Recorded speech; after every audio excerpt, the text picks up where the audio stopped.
Hi, this is Michael Buffer, and welcome to the BoxHard podcast. Hello, everyone. This is Mikey Garcia. Yo, it's your boy, the odd guy himself, Malik King Scott.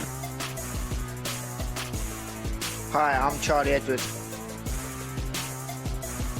This is Fast Eddie Chambers, and you're listening to the BoxHard podcast with my main man, Joey Coastman.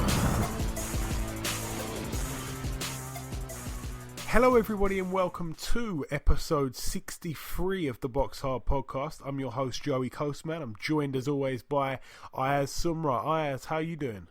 I'm good, Joey. How are you? Very good, my friend. Same as always. Now, this is the last show we do of 2016. Last week's show, the Christmas special, which was also episode 62. Of course, we had the 4-weight world champion, Nonito Donaire, on the show. We also had Gennady Golovkin's promoter, Tom Loeffler, and we also had the newly crowned WBA interim world champion Hassan N'Dam. So if you haven't given that a listen, you should definitely go back. It was a good show. It was pretty long, but it was a little special. It really was. There was something about last week's show that I really enjoyed. So this week is the last show of 2016, as I said. So it's a New Year special. Now we're going to start with the preview part of the show, which we always start with, to be honest, on this show, the BoxHard podcast. So one or two fights to go over, not too many to review. We're going to start with a fight that happened over in the Lac Limi Casino in Gatineau, Quebec, Canada. Top of the bill over there, Artur Beterbiev. He was 10-0 with 10 knockouts going into this fight. He took on Isidro Renoni Prieto, who had a record of 26-1 with 3 draws. It was at light heavyweight. Artur Beterbiev, we know he's a knockout merchant. He made easy work of his opponent. He took him out with a TKO in round 1.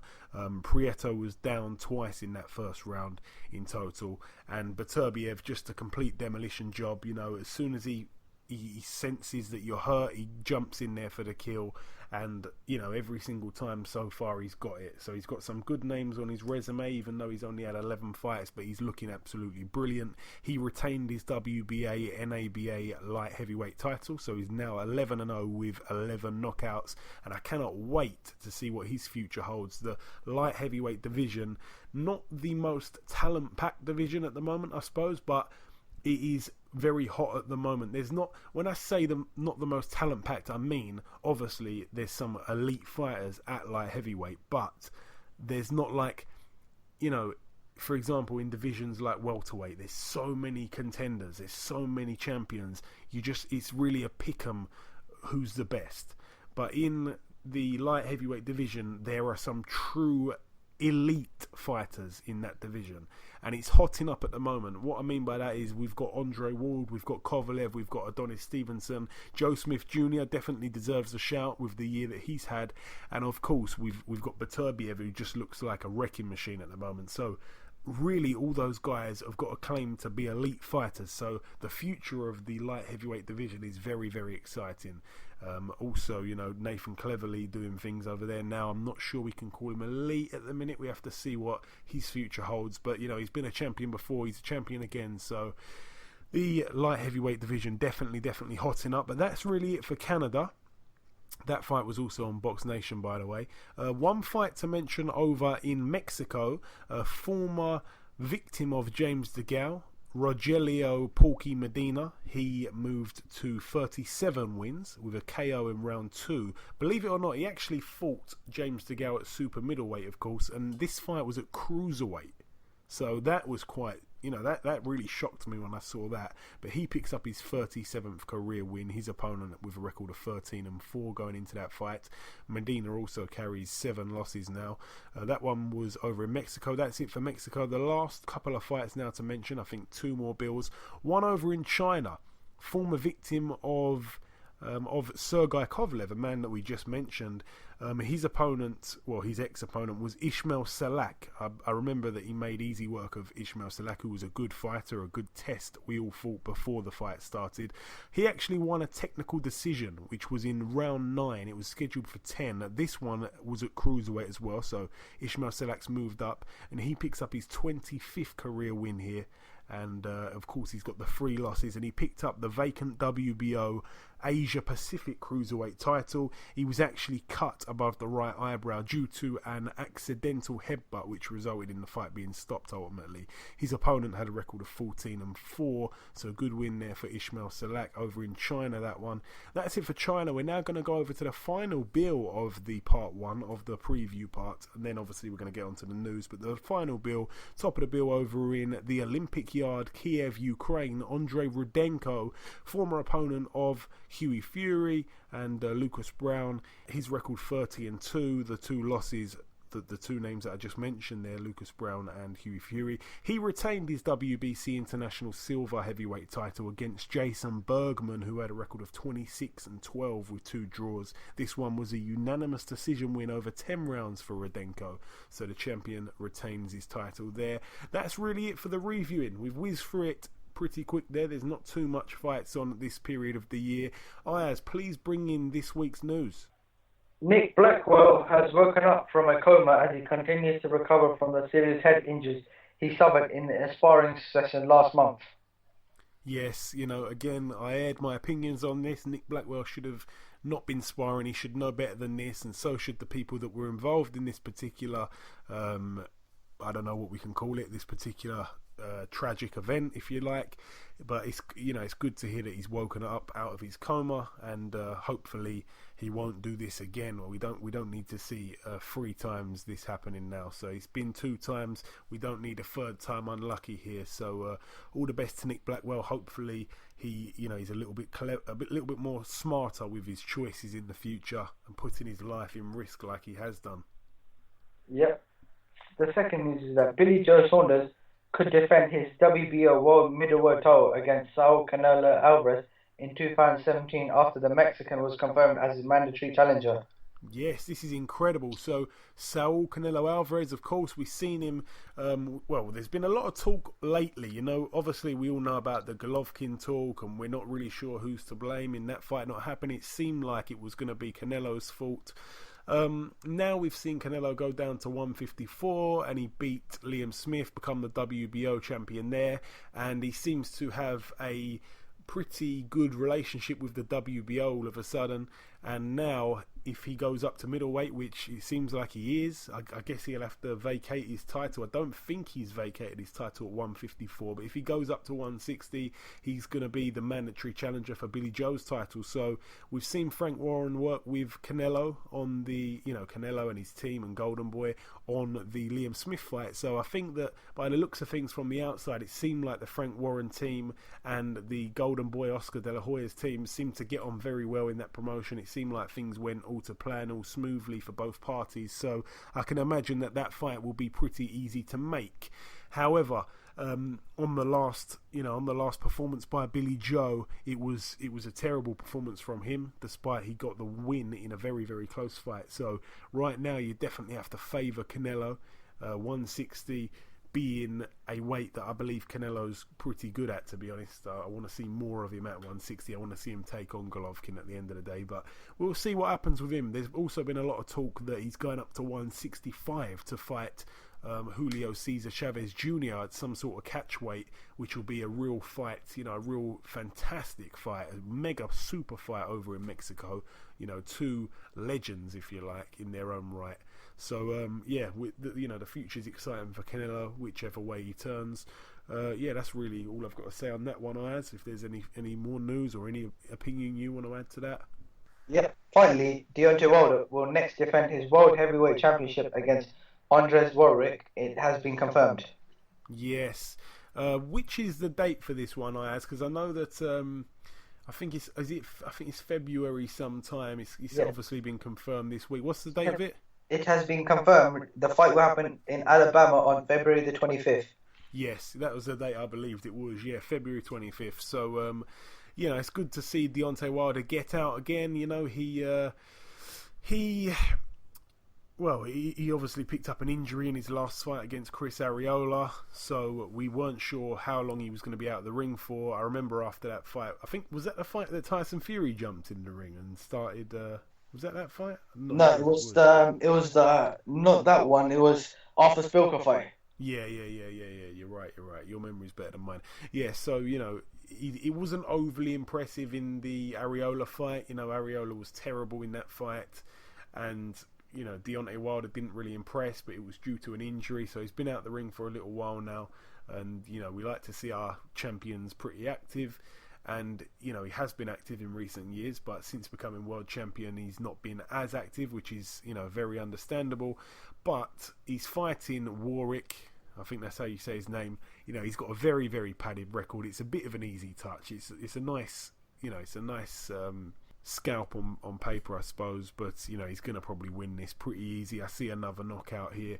I think that both men being from Poland, Warwick and Szpilka, I think that Szpilka's the better fighter, to be honest, and Szpilka pushed Deontay Wilder very close. So I think that this is another walk in the park win for Deontay Wilder. I know that a man that we're going to be speaking to in just a couple of moments also is not very happy with the whole Deontay Wilder announcing that this is going to be his next opponent. I think he definitely would like to switch places with Warwick and get the fight himself. But not many people very happy with that win. I think it's an easy win for Deontay Wilder. Ayaz, I suppose you agree with me? Oh yes, definitely. It's a very easy win for him. He'll be able, I reckon, from my opinion, he'll knock him out within the first 7 rounds. Yeah, I think maybe I'll even go earlier, maybe the first 3. I think as soon as he gets a little taste of the power, he's going to be looking for a way out. But that's my opinions on that one. Is there any more news for us, Ayaz? No, that's it. Okay. Well then, before we end part 1, we're kind of whizzing through this a little bit, but before we end part 1, there's one last thing to do. We recorded this interview about 2 or 3 hours before we started recording the show, so the audio is not the best. It wasn't our fault, it was simply because our guest was speaking to us via a laptop, so the sound wasn't the best, so I apologise in advance. You should still be able to hear everything, but if it does become a little bit muffled, I just want to apologise in advance for that. So there's one last thing to do before we end part 1, and that of course is to welcome our first guest. Ladies and gentlemen, please welcome a man that's ranked highly in all of the sanctioning bodies, a man that is unbeaten in 19 contests with 16 knockouts. It's, of course, the big baby Jarrell Miller. Jarrell, welcome to the show. What's up? How you guys doing today? Big baby in the house, Brooklyn. Hey, it's our pleasure, man. All good here. Now, I know that we haven't got too long with you. I want to just talk about one little thing that I read online. The reason what got you into martial arts in the first place. You had an altercation in the street. Could you go into that just briefly for a couple of seconds? I got jumped when I was in junior high school about a group of like 6 or 7, 8 guys. And soon after that, I wanted to learn how to really fight. So I started taking local like boxing lessons, but I was playing football at the same time, and I ended up actually stopped taking the boxing lessons and continue to play football. It wasn't until later on around before the summertime, and I had came back from Canada and someone stole my bicycle. So my part of town was a little more rougher than the other side of town where, more little Caucasian kids lived there. So, the bad boys, us, used to go to the other side and go steal other guys' bicycles.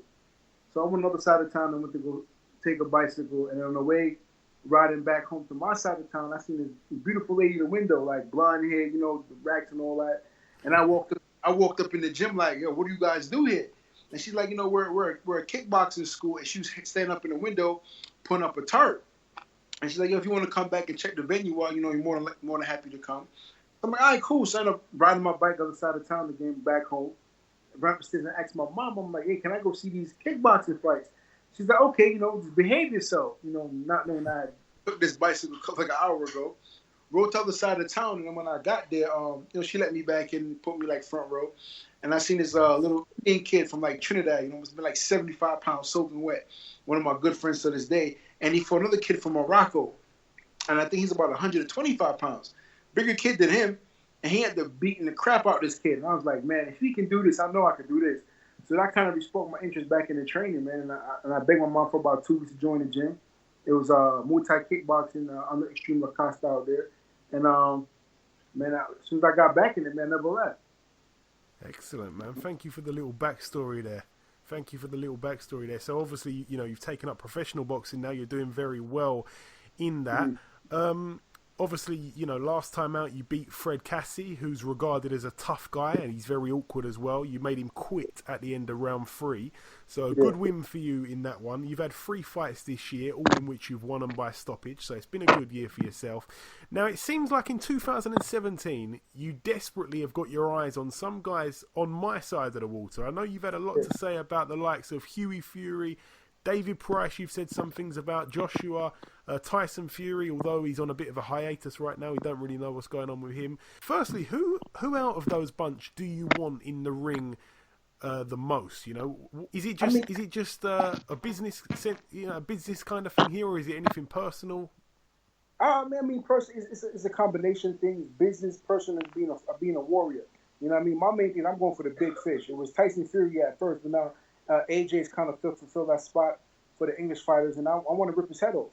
Man, it's that simple. You know what I mean? I'm tired of these American so-called fighters going over there and just, laying down. And these guys are thinking that all American fighters are like that. You know what I mean? The heavyweight division was great because of the American heavyweights. Is what I'm trying to say. And they got to realize that, a lot of these dudes that they're fighting are part-time fighters. You know what I mean? They failed in football, failed in basketball, failed in some other sport, and then came over, transitioned over to boxing. So I'm trying to say, like, I've been fighting since I was 14, and I'm 28 now. So they got to understand, if you check my resume, I'm a fighter. I'm a damn good one. I'm coming to rip somebody's head off. So for them to put all the American fighters in one pot, because the last couple C- fighters that they took over to England just quit or took a paycheck, it's absurd. I get it. But like you understand, Anthony Joshua's taking the what's the word I'm looking for? The small pups of the litter. You know what I mean? But I can't blame him either. Deontay Wilder's been doing it for a minute while, so he got the release belt. I mean, he's fighting guys we never even heard of. Look who he just picked up to fight now.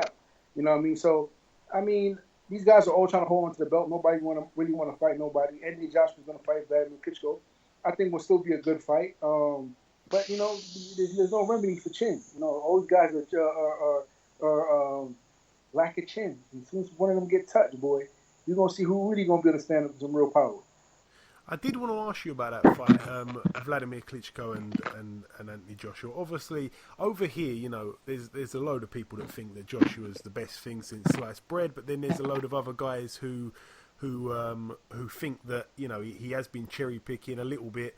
And I mean, he's had to fight who he's had to fight. Let's be honest. But he's got this Klitschko fight, and it seems like it is going to be his real first big test. So we're all happy that he's took the fight. How do you see that fight playing out? Who do you see winning that one, Big Baby?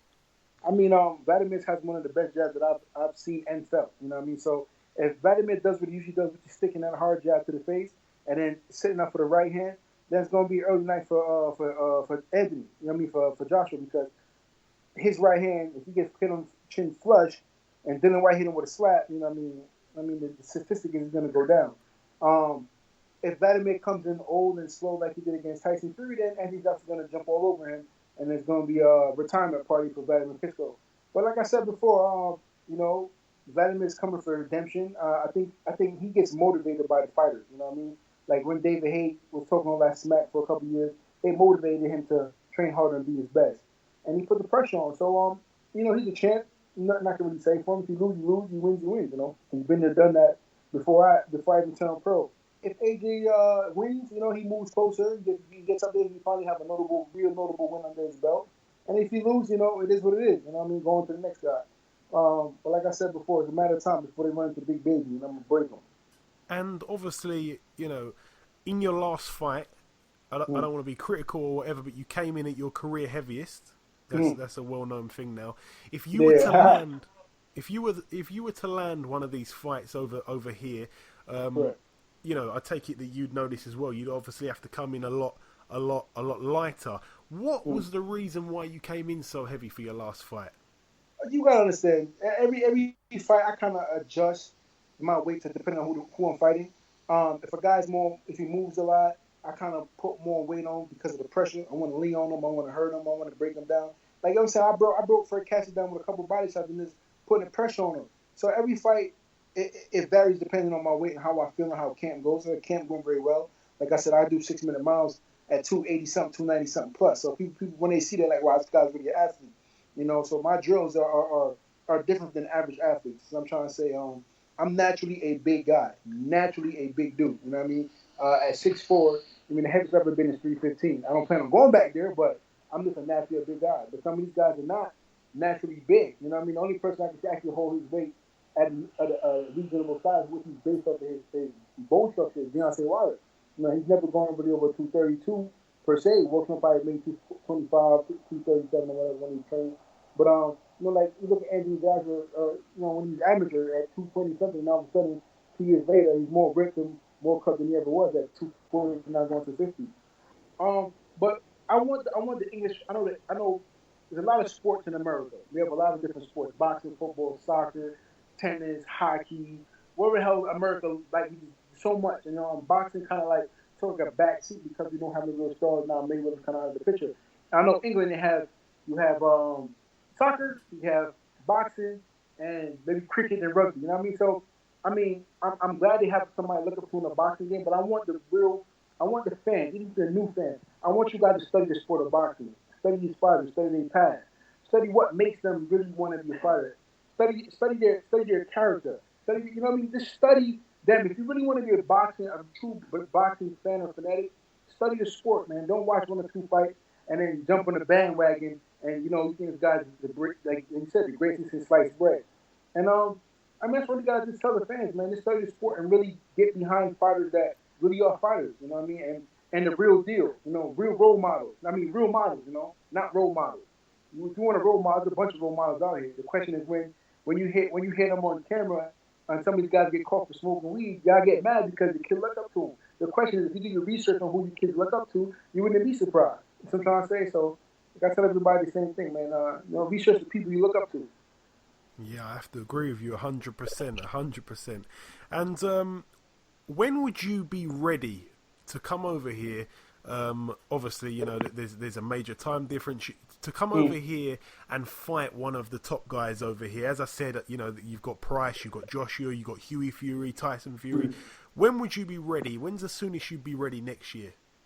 Man, I'd be ready by January, February, man. I'm ready to rock and roll. I mean, you got to understand, I'm a full-bred warrior. I'm going to have to kill and hurt something. But at the end of the day, you still got to understand, you know, boxing is a business. That's what I'm trying to say. Like, if somebody's ranked higher than me, I'll gladly fight him because I know it's going to bring me closer to a belt. At least if he's in the top 10. But for me to go fight somebody that's in the top 20, you know what I mean? It don't make no sense. I got to fight someone that's going to get me closer to my goal. And vice versa. I called a lot of guys out when I was in the top 20. Nobody wanted to fight me. I'm a high-risk, low-reward fight. So I get it. But now I'm in that position. Give me somebody that's close to me, maybe a little behind me, but it's going to put my rankings up where it'll put me in a better position to fight for a title. So I'm trying to say, so if their price is in the top 10, I don't know, I haven't seen his name lately, or the top 15 at least, let me know. Because if he is, and if the sanctioning body says, you knock him out, you're going to get second and third place. Let's make the fight happen. You know what I mean? Dylan White lost that fight to Chisora, to tell you the truth. But if they tell me I'm knocking this behind her, it's going to put me mandatory fight like I'm supposed to have already right now. Let's make it happen. But you can't give me somebody in the top 30 and tell me, oh, he's an English top fighter. Yeah, he might be top of England, but he's trash in the world. So what's the point of me fighting him? If I knock him out, it's another stiff I just beat up. So I want somebody's credibility. You know what I mean? So if they telling me that all of a sudden Hughie Fury's back in the picture for a mandatory title shot, which he doesn't deserve, number one, for failing the drug test, and number two, for skipping on the four-man title eliminator when he was supposed to fight me and Joseph Parker would fight Ruiz, and of course it would be me versus Parker. How all of a sudden he comes back in the picture now? You know what I mean? The fans got to speak up. The media got to speak up. You know what I mean? Let the fans, let the boxers first, and then with the fans behind us, there won't be no sport of boxing. And that's why so many people got to understand. And the last couple of things I got for you now before I let you go, Jarrell, because obviously we haven't got too long this time, but we will definitely have to catch up again in the future for a little bit of a longer period. Who do you want, just in one sentence, who do you want out of all the guys over here? You know, heavyweight boxing at the minute in the UK is really on fire right now, perhaps more so even than the US, which is, you know, not many times we've been able to say that in the past. So who do you want the most out of all of the guys over here? Oh, that question is easy. I want Anthony G. Joshua. You know, tell him stop posing for Playboy and fight a real warrior. You know what I mean? But I guess he's gonna fight Wladimir, so you know, I give him the benefit of the doubt right now. But yeah, man, if I'm gonna make a statement, I'm going for the biggest and the baddest who y'all think it is. You know what I mean? So that's how I see it. And do you knock him out? Listen, I beat him up. I beat him up till he quit. That's how bad I'm gonna beat him up. I'm gonna knock him out early. I'm just gonna beat him up so he never want to box again. So if you fight Anthony Joshua, he quits on his stool? I beat the brakes off him. I make him quit. That's how I'm telling you. Make him quit. Drown him. Okay, Jarrell. Right, listen, my friend, it's been an absolute pleasure speaking with you. It really, really has. I hope you get the fights that you're looking for. You know, if you come over here, it'd be absolutely brilliant. Thank you for giving us a bit of your time today. And as I say, we'll catch up again in the near future for a little bit longer. Nice talking to you guys in England. Okay, now it's time for part 2 on this week's show. This part is the preview part where we preview the fights that are coming up this weekend or this week. I'm sure that many people will know that by now. You know, this week Japan is the place to go. There's so much going on over in Japan. So we're going to start with a fight happening over in Tokyo. Top of the bill, Naoya Inoue. Now he's 11-0. He's putting his WBO World Super Flyweight title on the line against Kohei Kono. Now Kono has a record of 32-9, but he's no easy touch. He's got the one draw, but Inoue, you know, he looks absolutely unbelievable. He's a superstar in Japan. You know, the man is absolutely unbelievable. The things he's done in his short career already, 11-0, as I said, you know, he's really paving a legacy already, and he's in this game to break records, and he has been. You know, he's been a fantastic fighter already. So all the best to Inoue. He's definitely one to look out for. If no one's heard of him, then which I'm not gonna say that just the hardcores have heard of him. You know, he's not a man that if you haven't heard of, then you're not suddenly a hardcore. You know, these Japanese fighters in these lower weight classes don't get a lot of recognition, but we're giving some to Inoue here. He's a class fighter, believe me. If you can watch some of his clips on YouTube, you definitely should. Also on that bill, Akira Yagashi, 24-5. He puts his IBF World Light Flyweight title on the line against Witawas Basapine, who has a record of 31 wins and 5 losses. So a double world title card, this one over in Tokyo, Japan. Now we're going to leave Japan. We're going to go over to the Boom Fitness Center in Cincinnati, Ohio, USA. Hank Lundy, we had him on the show a couple of weeks ago. His fight got pushed back 2 weeks, so it's happening this week on the 30th of this month. That, of course, is Friday. So Hank Lundy, 26-6 with the one draw. This one's for the vacant UBF World Lightweight title, so the Universal Boxing Federation. Not really a title that's considered as a genuine world title, if you like. He takes on John Del Padang. We don't know too much about him. He's 10 wins and 1 draw. This is a fight that we spoke about mainly a couple of weeks back. There's not too much to say. As I say, Hank Lundy really said the most about this fight, the more accurate stuff than what we're going to say, but we don't really know too much about Depadang. We know a bit more about Hank Lundy, and we wish him all the best because he's a nice fella. So all the best to Hank Lundy over in Ohio. But that's it for Ohio. Now we're going to jump straight back to Japan, and this is why Japan is the place to be this week in the boxing world. This one's over in the Ota City General Gymnasium. Now that is a name that I like. This one's in Tokyo as well. Top of the bill, Jarrell Corrales, 20-1. He takes on Takashi Uchiyama. Now Uchiyama has a record of 24-1. This one is for Corrales' WBA World Super Featherweight title, and Corrales is a good fighter, so is Takashi Uchiyama, to be honest. So this is definitely a bang up, but one that I would favour Corrales in. Also on this card, because there's 2 double world title cards in Japan this weekend.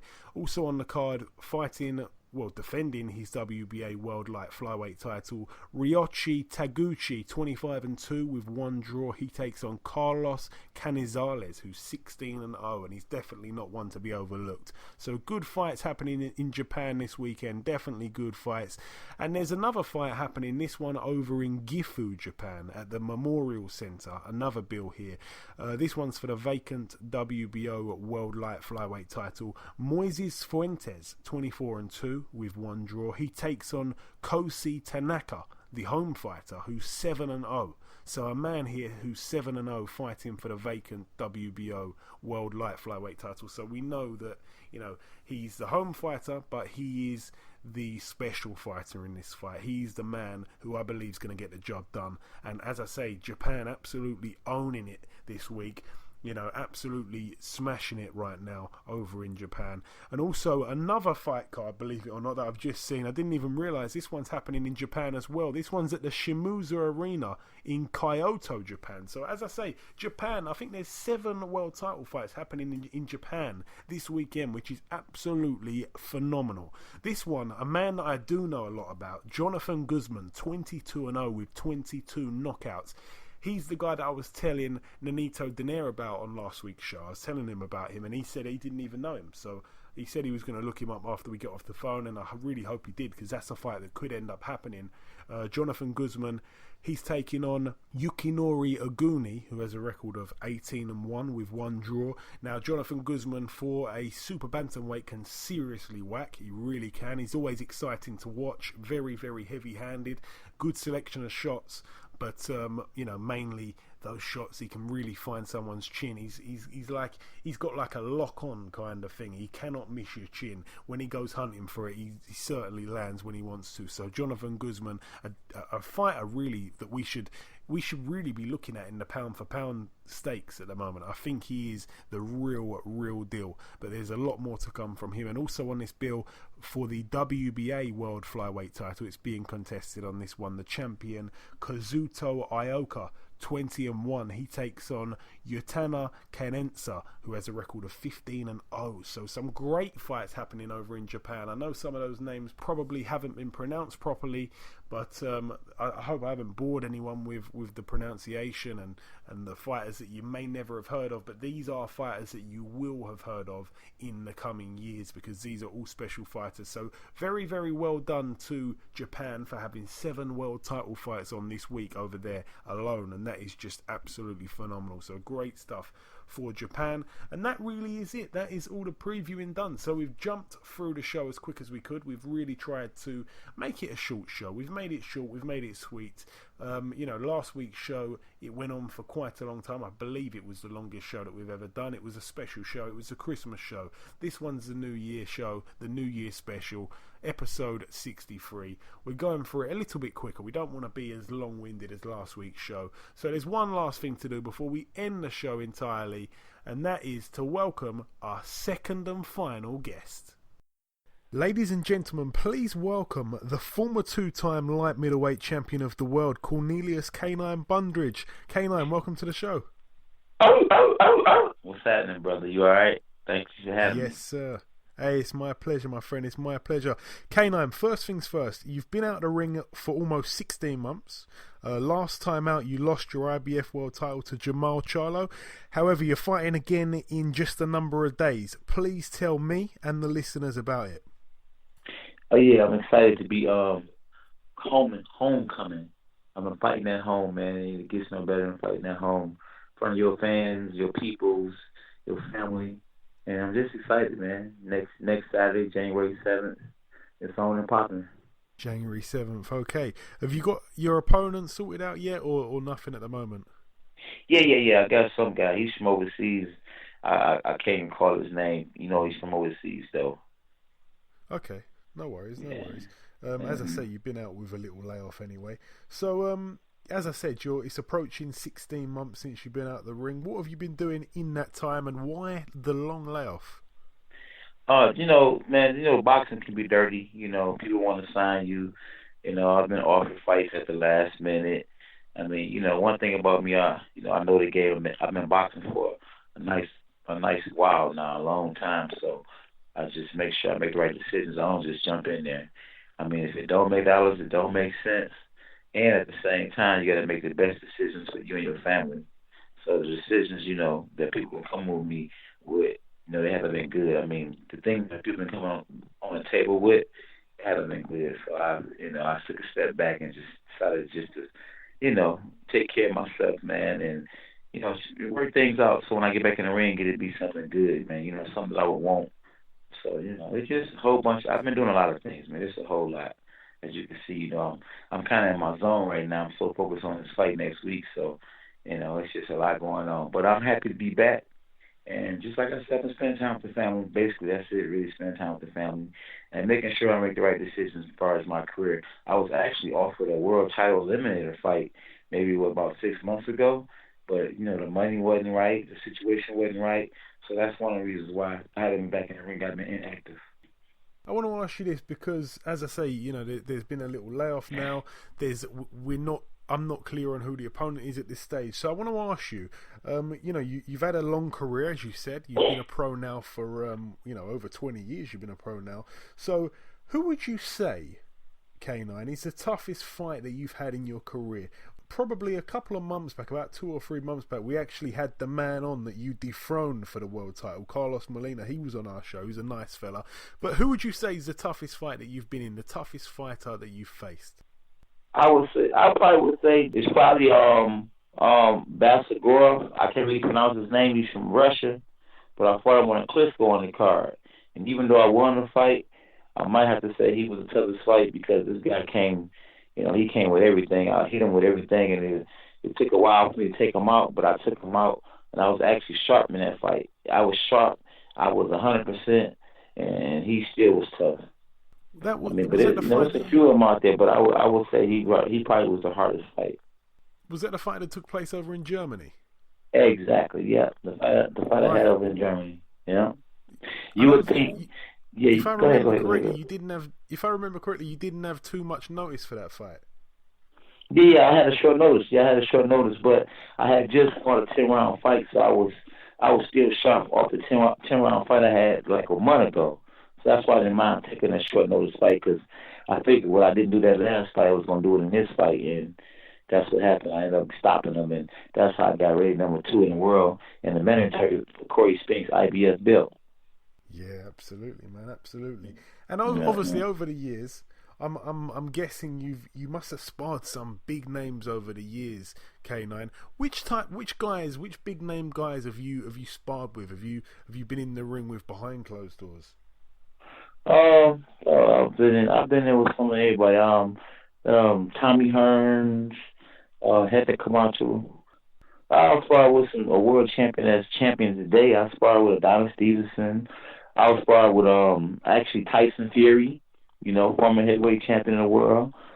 Obakar, who fought Tito Trinidad and Oscar De La Hoya, and what he fought Ike Corte. I was sparred with guys you probably not heard, you probably have heard of or haven't heard of. Marlon Trollman Thomas. He actually sparred Oscar De La Hoya to get Oscar De La Hoya ready. Oscar De La Hoya didn't want that work. He sent him home, from what I heard. And so I was sparred with some killers, man. Yeah, you have. Some of those names surprising me. I've got to ask you now, Tyson Fury, how did that happen? He's about 5 times your height. Hey, Tyson Fury, he was actually down in camp. Manny still used to bring him in. He had that Manny still was one of the best trainers of all time, if not the best. And, he was a good manager and all that. So he always had fighters coming in and out. And he always had fighters that wanted to, be up under him because he knew his stuff. So that's why I was able to spar against a lot of guys he would bring in. He actually would bring, especially at the original Crunk, he would actually bring a guy in and then let them spar with me. And if they can pass the test with spar with me, then he would sign them. But if they didn't pass the test, he would send them home. I actually sparred a guy from Canada who Manny still said, okay, well, go ahead, get in there with K9, go ahead and K9, spar with this man right here. I sparred a guy from Canada. I can't think of his name right now, but I put it on him and Manny sent him home. And right after that, he became world champion. So I said, so it wasn't like I, didn't know what I was doing. Even with the Basagorov, I beat him and he became world champion. I mean, so, I might be one of the most underrated world champions of all time. Yeah, I have to agree. You are very underrated. But I've got to ask you again. Tyson Fury's about 8'17". How did that happen? I mean, you were up to his knees. How did that happen? Why did this happen? Man, he just wanted to get in there with me. Tyson Fury. He a clown. He's silly, man. The Tyson Fury that I know from Tyson Fury that the public see, it's like, I don't know if he's playing a game or what, but he's really a good dude. He's really a cool guy. I was really surprised to see how he was acting as far as in the media and all that, because really, from what I saw and him being around us, he was nowhere near like that. You know what I mean? He was a good Christian guy from what I saw when he was here. But I don't know what's going on with him now. But man, I don't think he was going all out. The man like 7'1", 6'9", and he's like 60, 70 pounds heavier than me. So of course I don't believe he was going all out. Just got in there with me and just sparred with me. And I gave him 3 rounds, and the rest was history. But it was good to be in there with him because I'm able to talk to you and tell you, hey, I sparred world champion, heavyweight world champions before too. Good stuff, man. Good stuff. And yeah, Tyson Fury, he's a good guy. I know, I'm pretty close-ish with his family, so yeah, he's a nice guy. The whole family, they're all good fellas, to be honest. It's not the media him is not really the real him. People get the wrong side of the things. They do this with a load of fighters, Floyd, Adrian Broner as well. They see the wrong side of these fighters, but yeah, the less said, the better on that one. But brilliant stuff that you've sparred Tyson Fury. That's incredible. Now, as you're fast approaching 44, what still gives you the hunger to participate in this hard sport, and what are your goals at this stage? Just probably just to end it on a good note. I don't want to end on a bad note. That's why I'm, I'm anticipating getting back in the ring. Erase the last fight that I had, because a lot of people, they always say, man, hey man, I saw your last fight. That's normally the fight that you didn't win if you lost it. So I'm trying to erase that. So they say I lost your last fight. I can say, they say I saw your last fight. I can say, no, you ain't see my last fight, man. Yes, I did, man.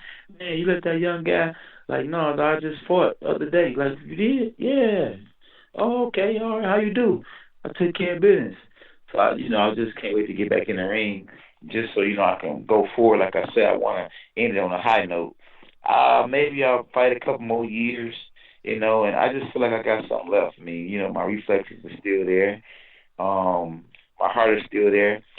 I love boxing, and it pays good too. It pays good.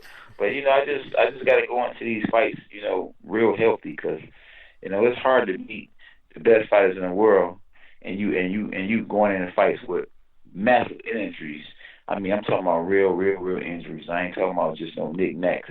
A lot of fighters going in fights with little injuries, but it's just like I be going in fights with some serious big injuries, and then it's so hard to turn fights down when you only fight like once a year, And so this year, I plan on fighting at least 4 times this year, 4 to 6 times this year, if not more.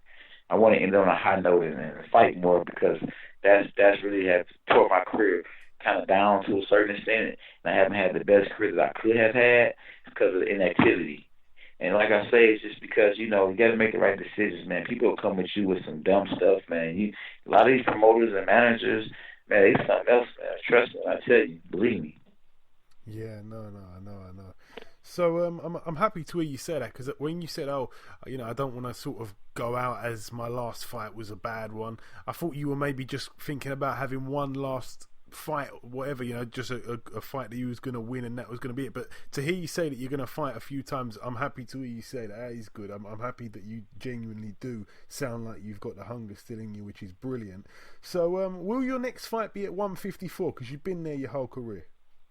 Yeah. I actually went up and I fought at 147 before too. So what my goal would be is, if I'm going to actually finish on a real hot note, I would actually want to fight at 147. So I will fight a couple of fights at 154 and get used to being active, and then let my weight come down as I stay active.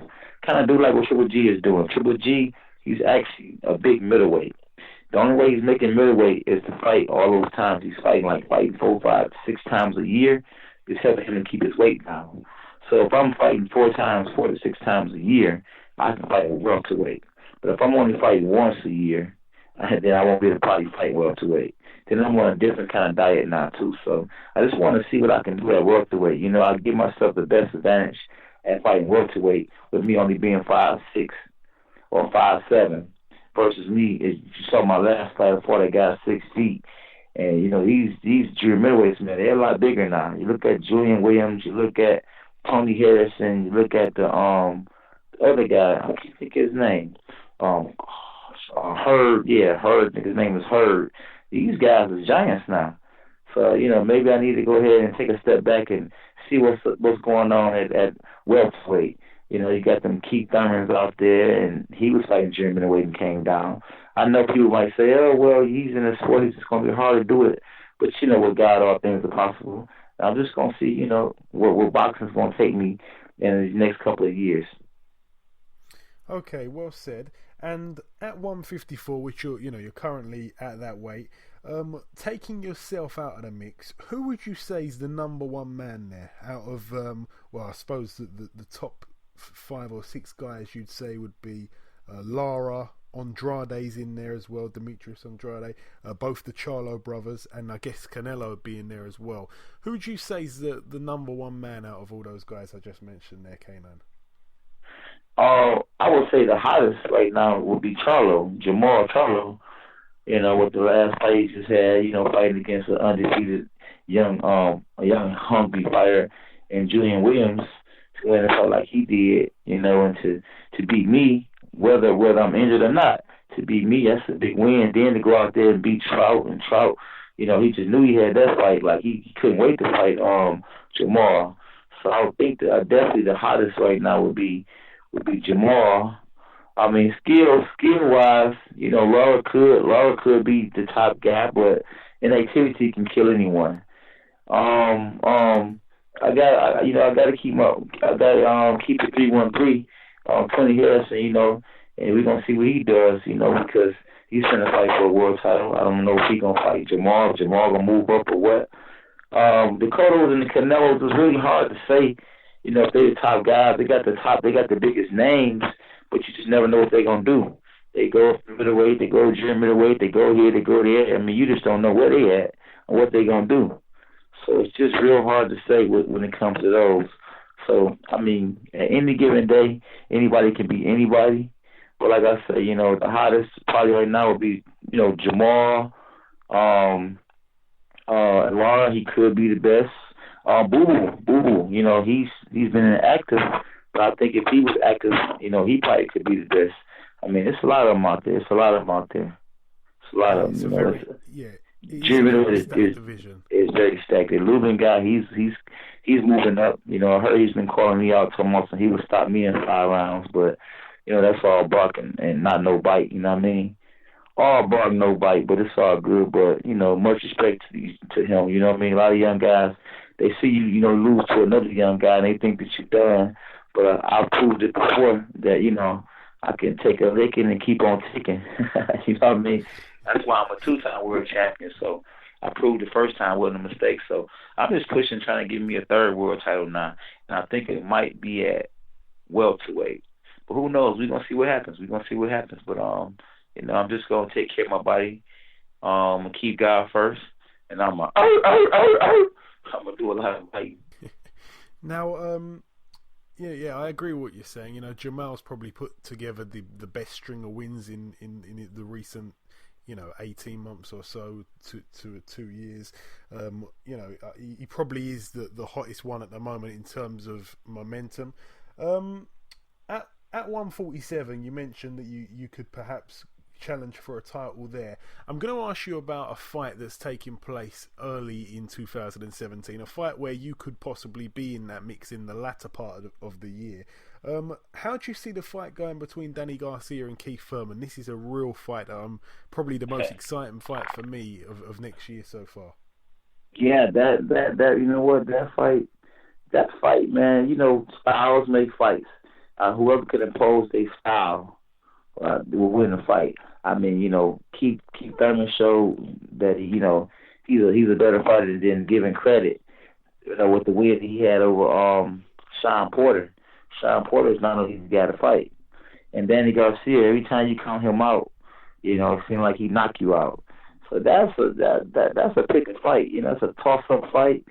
I mean, with the style, I think Keith Thurman got a style that he can actually beat anybody with the style he got, because he can box, he can punch. But Garcia, I mean, like I say, man, every time you count him out, you know, he win. And he win in style. Only times he don't look kind of bad is when he went in there probably not as focused when he fought in Puerto Rico against, I can't recall the young brother's name. Mauricio Herrera. Yeah, Herrera, yeah. So we don't know if he got up for that fight or not. But when he's the underdog, oh man, And I don't know if he's underdog in this fight, but when he's underdog, he fights better. So, I mean, and then, I don't met, Danny Garcia. I mean, Danny Garcia is kind of cool, but Thurman's a humble guy, so it's like you really don't want to, it seems like if you say one person, other person don't like you because you said other person. That's why I just say it's a toss-up fight. Man, I just look forward to seeing it. But if I had to say who I thought would probably win, I probably would go with Thurman. Just because of the style. And you got to remember, he's coming from junior middleweight. He's actually a bigger guy. He fought at junior middleweight and came down to welterweight. Yeah. But if it's a close fight, I mean, I have to probably roll with Danny Garcia because it's been fights that's been questionable that he done got. I mean, he got a whole country behind him. When you're Mexican and Puerto Rican, you got a country behind you. You know what I mean? They will come from overseas to come see you fight. I done saw a person sold their car not just their car, their wife's car, just to come see one of their fighters fight. I think that was Kovalev, one of Kovalev fans. So I mean, they some real die-hard fans, man. For their peoples. Over here in America, man, we ain't got it as good as the people from overseas. They really actually support their fighters, man. I mean, they seriously do. If you go look at Deontay Wilder's Twitter, and you go look at Anthony Joshua's Twitter, Anthony Joshua has so many more followers than Deontay Wilder, and Deontay Wilder was champion before Anthony Joshua. But it's just support. He has more support from his country than America is supporting Deontay Wilder. And I don't really get it. I feel like, America is supposed to be the home of the brave, and it's supposed to be USA, and we're supposed to be so great and all this and that. And you just look and you can just tell. Just look in boxing. Just look at the numbers. Like I say, Deontay Wilder, his numbers should be way up there. I mean, he's a heavyweight champion of the world, and it just doesn't make any sense that the people are not supporting him. Especially American people are not supporting him like they should be. But I support him, and the fight people support him. But man, you got just regular people over there. Anthony Joshua got the little kids supporting him. Like, they knock on the door. Anthony Joshua's the champion of the world. Oh yeah. I'll follow him on Twitter. Okay, all right. Yeah, so the social media world is a hard one to understand. Yeah. But it's like that. No, I'm not trying to cut you off, but it's like that. Just period. Look at Amir Khan. You would think the way Amir Khan seemed like he'd be begging for fights. You go look at his Twitter. He had over 1 million followers.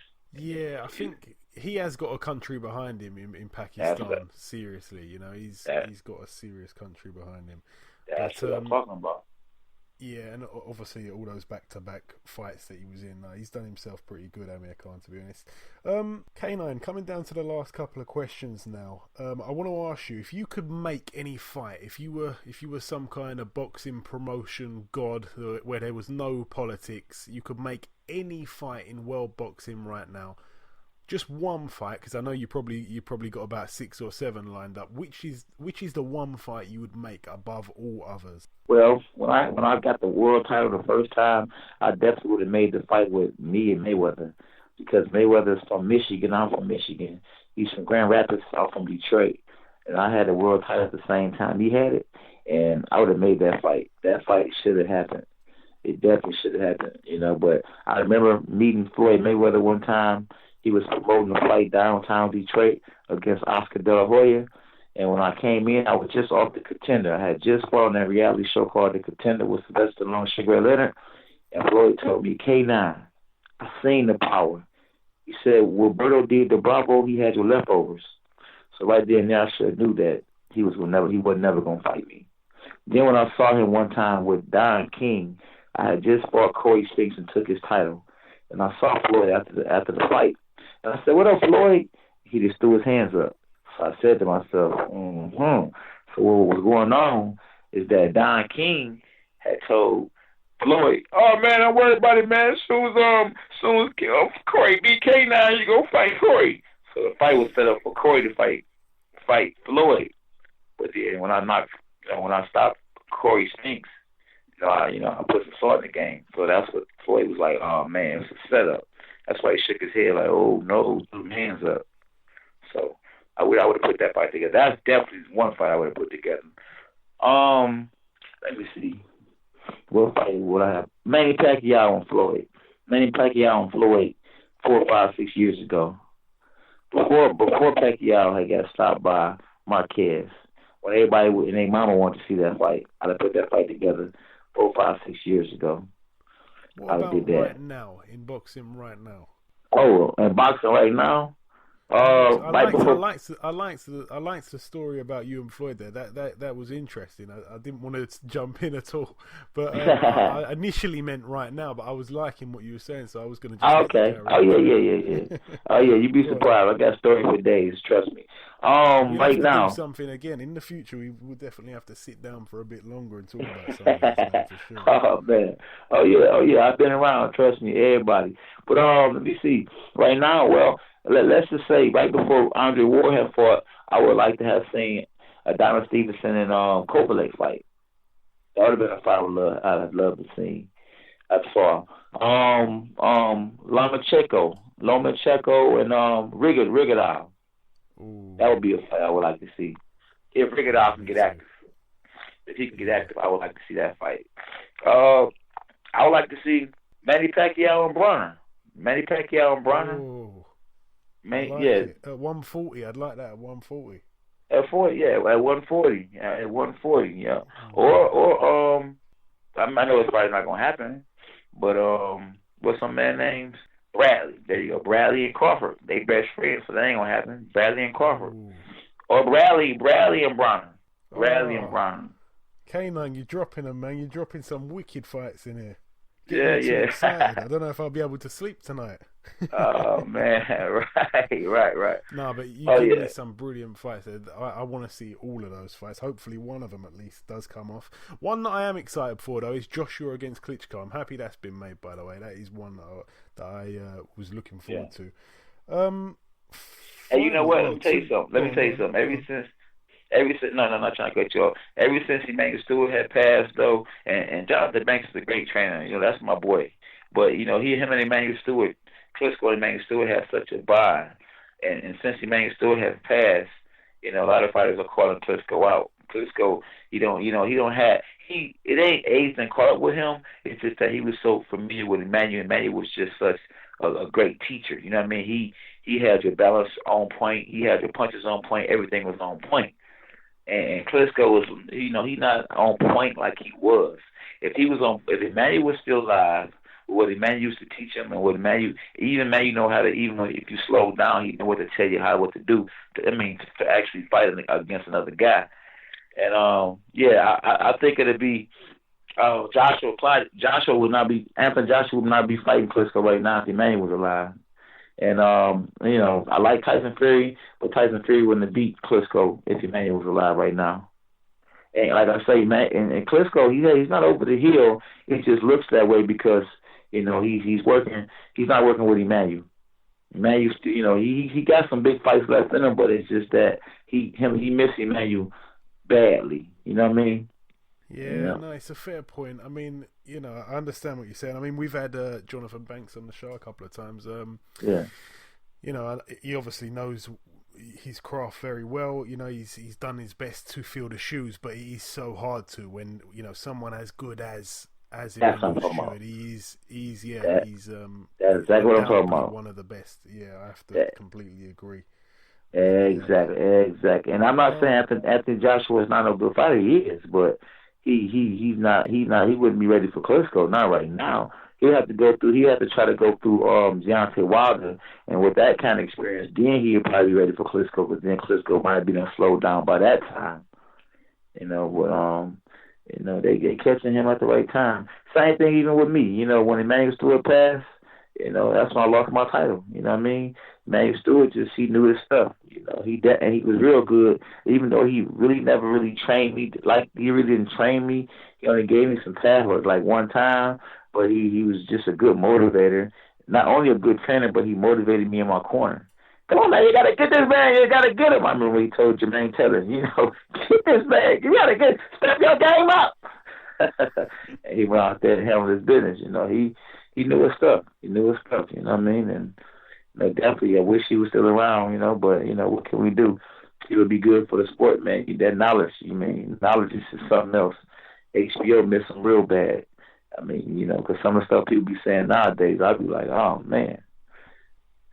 Yep, man, he'd probably be rolling over in his grave. Like, what is they talking about? God rest his soul. But yeah. How do you do these? How do you do these voices so good? Like in 1 second, you don't even prepare. You just go, boom! You done Don King perfectly. Man, I'm a character, man. I'm a character. What about? I like that. Are you good at the British? Are you good at a British accent or not? Oh, I don't know. I try. I love your accent though. Cheers. That's terrible. That's terrible. I had to talk to you actually more than one time. We talked on the phone like every day or for a whole week straight. Man, you would think I was your cousin or your brother, your twin or something. Hey, we're right. born on we got the same birthdays, man. You never know. Yeah, exactly. That's what I'm saying. You gotta stay in touch with me, man. April 25th. Yeah, April 25th, man. Finally, the last two questions I got for you, my man. I've got to ask you this because we have to ask this to everybody we speak to from overseas. I'm going to ask you, who is your favourite UK fighter from past or present, any era? I have to ask you this because people get mad if I don't. Oh man, I would have to say Joe Kazaki. Yeah, he was a bad man. Yeah, he was. Yeah, he was a bad man. Answer, to be honest. Yeah. Foch wasn't no joke either. He was a lot better than given credit for. I think a lot of y'all fighters over there, well, especially fighters in the past, I think they are very underrated. They should be given more credit than what they're given. Now the fighters over there, they get a lot more credit. I'm not saying whether it's right or wrong, but a lot of them get more credit than I'm not saying that they shouldn't get the credit, but they just do just a little something. They be like, everybody scream and go crazy, you know what I mean? Because of the fan base. But those fighters like in the past, like Kazaki and Crotch and them, today, even in today, I feel like they don't get enough credit for what they did. And who knows? Maybe Kell Brook and maybe Tyson Fury and the rest of some of those guys over there might not still get the credit they deserve today. I guess because maybe in America, they do so much in America with boxing. You know what I mean? And I don't know, man. But boxing is something else, man. It's something else. We can go on for days. I know you don't got that much time, man, but we can definitely go on for days. But definitely, I'm thankful that you had me on the show, man. I haven't had an interview in a minute, as you see. I'm stuttering a little bit, I ain't punch drunk or nothing. I still got some left just for anybody that's listening. The dog is coming. Oh, yeah. And the final question for you now, K9. All right. Christmas has gone past, obviously, but throughout the month of December, we've had to ask everybody that we've had on this show, we've had to ask them, everybody we spoke to in December, we've had to ask them what was on their Christmas wish list for 2017. Obviously, we've passed Christmas, but I'm still going to ask you, what is on your wish list for 2017 in terms of boxing? Man, that Maybe if they stop showing fights on the same day. I love HBO and Showtime, but you making me have to pick which fight to watch. You know what I mean? Of course, I'm gonna pick the fight that's the better fight to watch, but why have it on the same day? You look up on a Saturday, you got a big fight, you got Crawford fighting on HBO. Then you look over there, you got Danny Garcia fighting on Showtime. Can we all just get along? I heard someone say that before. We need to get along, man. I want to see fighters. They come together, man, and we get a union or something, man.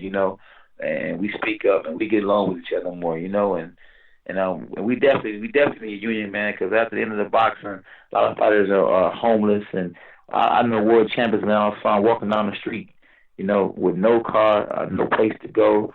I hope we can get a union for some of these fighters, man, and what's that? Retirement fund, maybe some classes to build and help the guys manage their money. Maybe you could the IRS can take, their taxes out their money right away, so people won't have these IRS problems at the end of their career. They get everything took. I mean, and I just want us to fight it. I just want everybody to get along, the promoters, the managers, just want us to all get along, man, because we need each other. We need a union just like the NFL, and then boxing will be a lot better. And Americans need to support their fighters like the Europeans do their fighters. And that's why I say we need to all get along, all of us. Absolutely, man. Well said. Okay, listen, K9, it's been a pleasure speaking with you. It really has. Congratulations on being the 25th world champion on the BoxHard podcast. Have a great new year. We'll look out for your next fight, and no doubt we'll speak again very soon. Oh, yeah. Don't forget me. Yeah. God bless you, man. And Happy New Year. Okay, now it's time to conclude episode 63 of the BoxHard podcast. I've been your host, Joey Coastman. Ayaz Sumra has been Ayaz Sumra. We've whizzed through the show as quick as we could with the talking parts this week. I just didn't want it to be as long-winded as last week. I tried to go through the talking parts as quick as we could. Sorry for any poor audio you may have experienced. I apologised in advance, and I'm apologising now as well. So sorry if you've experienced any poor audio. I'd like to thank our two guests on this week's show, Jarrell Big Baby Miller and, of course, Cornelius K9 Bundrage.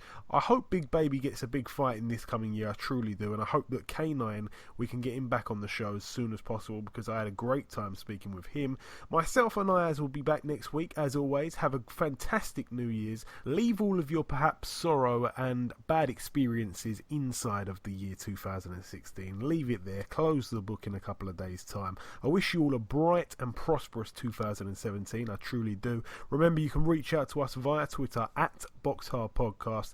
Enjoy this freebie, enjoy your weekends, and we'll see you next week.